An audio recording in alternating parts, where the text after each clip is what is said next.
Baik, kami lanjutkan ke fraksi Demokrat. Silakan Pak Dr. Ahmad. Terima kasih. Bismillahirrahmanirrahim. Assalamualaikum warahmatullahi wabarakatuh. Ketua beserta Wakil Ketua Pimpinan Komisi 8 DPR RI, Bapak Menteri beserta seluruh jajaran, Pak Anggito selaku Kepala BPK dan seluruh jajaran yang kami hormati. Pertama, terima kasih. Kita sudah panjang lebar membahas masalah ini dari beberapa fraksi. Maka kami dari fraksi Demokrat juga menyampaikan beberapa saran pendapat. Pertama, apakah tidak ada koordinasi antara pejabat yang baru di lingkungan Dirjen PHU ini dengan pejabat sebelumnya? Ini terkesan koordinasinya tidak ada gitu, sehingga bagi Pak Hilman selaku Dirjen baru dengan jajarannya tidak mendapat info-info seperti ini. Nah, ini kan menjadi kesannya kurang baik. Apa tidak ada info dari pejabat yang sudah melaksanakan beberapa haji, katakanlah terakhir 2019, bahwa masalah-masalah ini akan terjadi gitu. Nah, ini kan perlu koordinasi yang baik, sehingga pejabat yang baru perlu masukan sebanyak-banyaknya dari pejabat sebelumnya, sehingga terkesan koordinasi di lingkungan Kementerian Agama itu berjalan dengan baik. Itu pertama. Yang kedua, Pak Menteri, ini kan pelayanan aset. Ini kan di masyair jemaah, biaya masyair jemaah antara Arafah, Musdalifah dan Mina. Ini kan kalau namanya pelayanan tentu aset. Nah, aset ini bagaimana nanti? Kita yang mengadakan, apakah itu hak kita atau pemerintah Saudi?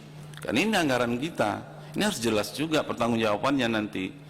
Jangan sampai barang itu kita mengadakan lalu asetnya milik Saudi.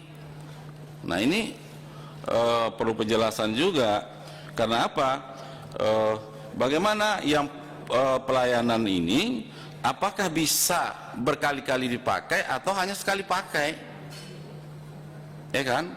Ini kan tak dijelaskan pelayanan yang kita dibebankan kepada kita ini, apakah aset itu berkali-kali dipakai untuk haji seterusnya atau hanya pelayanan yang sekali pakai, berarti tidak perlu dipertanggungjawabkan. Seperti kita di ETK misalnya, alat tulis-menulis kan barang sekali pakai, itu kan tidak perlu dipertanggungjawabkan hanya sekali. Nah, ini kan perlu penjelasan, sehingga kita harapkan nanti kalau seandainya musim haji berikutnya lagi, apakah ini setorkan juga senilai 5.656 rial ini. Nah, ini perlu kejelasan sehingga tidak berulang-ulang nanti kita dikenakan. Kemudian yang ketiga, pengadaan ini perlu itemnya apa-apa saja ini Pak, karena dana besar 1,4 triliun lebih. Nah, apa saja barang-barang yang diadakan ini, kami dari DPR tentu perlu penjelasannya. Mana mungkin ada yang sekali pakai, ada yang berapa kali pakai, ada mungkin yang tahan lama pakai. Jadi ini juga jelas karena menyangkut pertanggung keuangan. Itu itemnya perlu bagi kami. Nah, itu. Kemudian yang keempat, yaitu masalah landing atau technical landing. Ini kan infrastruktur Pak. Jadi kurang adil lah kita infrastruktur untuk public service, untuk public umum dibebankan kepada jemaah. Ini tidak pas ini. Seharusnya ya Dirjen Perhubungan Udara, khususnya bandara di Surabaya, Juanda, itu kan sudah tahu bahwa tahun ini kita mengadakan haji. Kenapa tidak di-overlay kalau memang overlay bandara itu perlu? Kenapa saat-saat genting begini baru disampaikan bahwa ini perlu lapangan ini di-overlay, perlu direhab? Nah, jangan anggap bahwa BPKH dengan 2 kali tidak dilaksanakan haji ini seolah uang nilai manfaat uang ini banyak, jadi apa saja nanti sedikit-sedikit ke nilai manfaat, sedikit nilai manfaat. Ini tidak boleh seperti itu.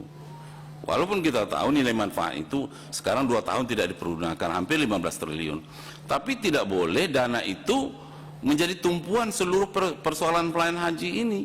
Tidak bisa begitu. Nah, oleh sebab itu Nah, kami keberatan nanti kalau nilai manfaat digunakan untuk nickel landing ini tidak pas, Pak. Kami dari fraksi Demokrat tidak setuju itu, menolak itu. Kenapa? Ini adalah wewenang Kementerian Perhubungan. Jadi tentu nanti arahnya ke APBN gitu. Nah, ini catatan, Pak. Jadi jangan nanti sampai temuan pemeriksaan dari BPKP atau BPK menggunakan anggaran yang tidak sesuai dengan posnya. Kita tidak disiplin menggunakan anggaran, tidak boleh. Ini untuk yang untuk yang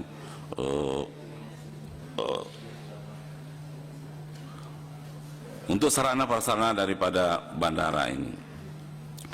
Nah, kemudian juga Pak di sini perlu juga kami sampaikan, manfaatkanlah nilai manfaat ini untuk kesejahteraan, kenyamanan pelayan haji dari calon haji. Itu utamanya di sana, Pak.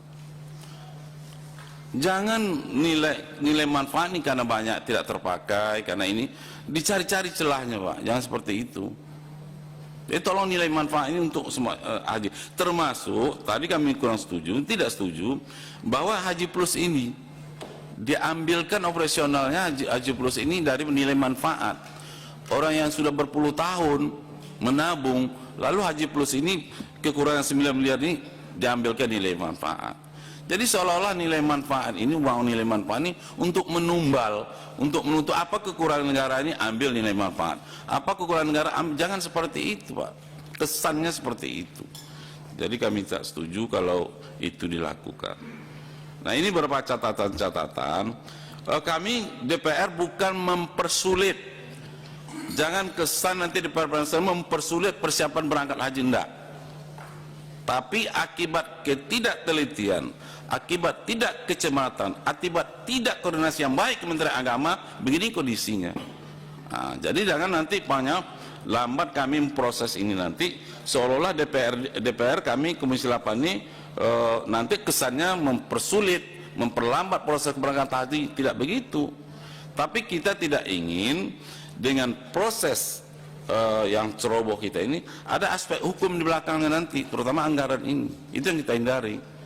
Jadi kami fraksi Demokrat setuju Pak Ketua untuk kita memperdalam, ya, untuk memperdalam masalah ini, sehingga kita harapkan tidak hari ini kita mengambil keputusan, tapi kita bahas mendalam, kita bahas mendetil, sehingga kita harapkan nanti tidak ada aspek hukum dalam pemberangkatan haji tahun 2022 ini yang merupakan haji yang sangat rentan, karena masyarakat kita sekarang masih psikologisnya dihantui oleh pandemi ini. Jadi jangan nanti tambah rentan masyarakat kita ini dengan persoalan-persoalan birokrasi kita yang tidak jelas ini, sehingga imun masyarakat kita nanti calon haji ini jadi turun begitu. Nah, ini harapan kami, tapi berikanlah pelayanan terbaik sehingga imunitas masyarakat kita yang berangkat haji ini betul-betul dalam kondisi prima. Kami kira itu beberapa catatan dari kami, Pak Ketua. Terima kasih. Wassalamualaikum warahmatullahi wabarakatuh. Assalamualaikum warahmatullahi wabarakatuh. Terima kasih Pak Ahmad.